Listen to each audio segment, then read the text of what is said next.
Olá pessoal, sejam todos muito bem-vindos à nossa quarta aula. E nesta aula então a gente vai continuar falando sobre limites e chegando a funções contínuas. A gente vai ver vários limites, limites infinitos, limites no infinito, limites fundamentais e vamos ver também continuidade de funções. Tá? Então vamos lá.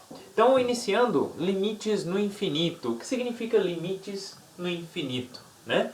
Por quê? Porque olha só, quando a gente está trabalhando com funções, a gente tem o x pode pertencer a qualquer intervalo ali do conjunto dos números reais. Então, em particular, x pode ir para o infinito. Né? Então, eu posso fazer x tendendo ao infinito, ou seja, crescendo cada vez mais. Quando eu faço o x crescer cada vez mais, o que será que acontece com a minha função? Né? Será que eu posso definir esse tipo de limite? Porque o que a gente viu até agora é em um ponto. Né? Em um ponto, A ou B, a gente fazia o x tender a A. Vimos também os limites laterais, x tendendo a A pela direita, x tendendo a A pela esquerda, certo?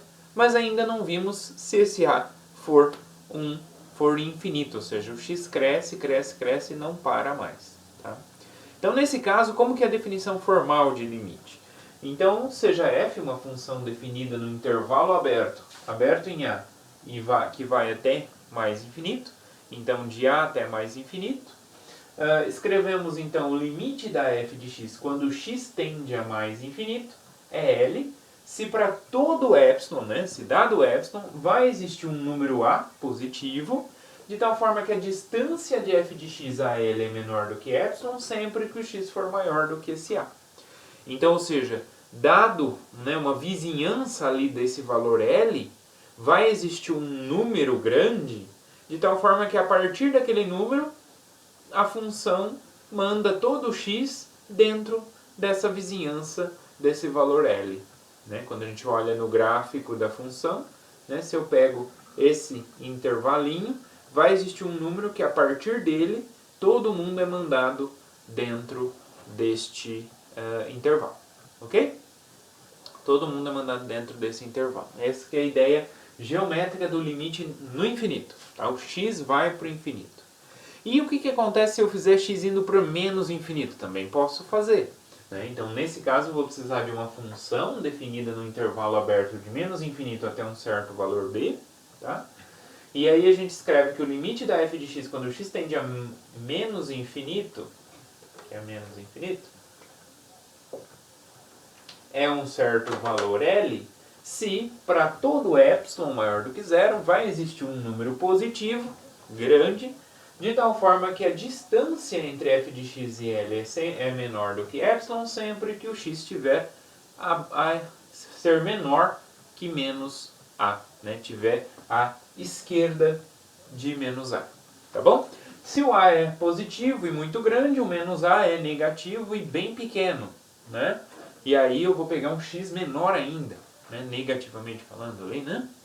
Então, à medida que o x vai para menos infinito, né? A partir de um ponto, a função vai mandar todo mundo dentro daquele intervalinho ali, né? Próximo de L. Tá? Essa que é a ideia geométrica do limite indo para menos infinito. E aí a gente observa que as propriedades de limite que a gente viu lá na aula passada, elas também valem para limites no infinito. É só trocar o x tendendo a A por x tendendo a mais infinito ou x tendendo a menos infinito. Também vale o teorema de confronto, tá? Vale todas as propriedades que a gente viu lá para limites, valem aqui também para limites no infinito. Tá? Só não temos aqui no limites no infinito, a gente não tem limite lateral, porque infinito não é um ponto, e sim um significado. Né? A partir que significa que o x cresce infinitamente, né? Então o x está cada vez maior. Então não tem como se aproximar do mais infinito por outro lado, não tem uma direção, porque mais infinito ou menos infinito não é um ponto.